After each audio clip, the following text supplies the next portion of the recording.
At sa pagpapatuloy po ng ating balitaan dito sa Newslight, tatanggapin pa rin ng Department of Education ang mga hahabol na late enrollees sa mga pampublikong paaralan. Samantala, ngayon ang huling araw ng command center ng nasabing kagawaran sa kanilang central office. May kabang ulat si Maan Primero. Huling araw na ngayon ng command center ng Department of Education o DepEd.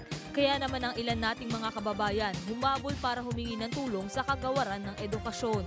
Isa si Nanay Lolita Ulaer sa mga nakita namin na humabol sa huling araw ng command center ng DepEd.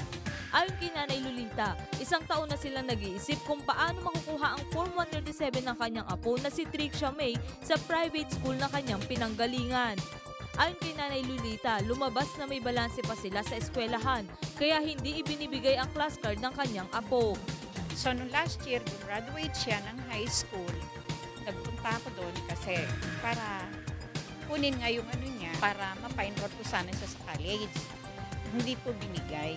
Kaya so, yun, lumabas, marami na siyang, merong lumabas na 7,000 cash yata na balanse at hindi nila ibibigay yung diploma, card ng bata, at saka yung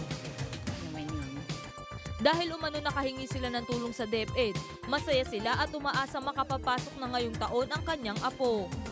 Medyo, nagkaroon ng nung inassist nila ako, okay naman sila dito, parang nagkaroon ng liwanag yung hinihingi kong, yung gusto kong makapag-aral dito ako. Masaya po kasi may possibility na makapag-college na ako. Samantala, nilinaw naman ng DepEd na walang inilabas ang kanilang ahensya na ngayon na ang huling araw na tatanggap ang mga eskwelahan ng mga late enrollees. Paglilinaw nito, taon-taon silang tumatanggap ng mga huling papasok sa eskwela. Wala pong opisyal na pahayag pa po ang kagawaran tungkol po dyan. Ngunit ang ating pong ginagawa taon-taon ay tumatanggap naman tayo maski mga nahuling enrollees.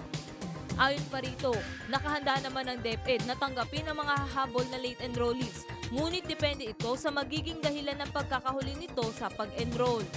Dahil halimbawa kung kalahati na ng taon ang nakalipas, ay papaliwanagan na natin na mahirap sigurong habulin yung mga leksyon na hindi po niya nasako. Baka sa ibang pamamaraan natin sila pwedeng tanggapin.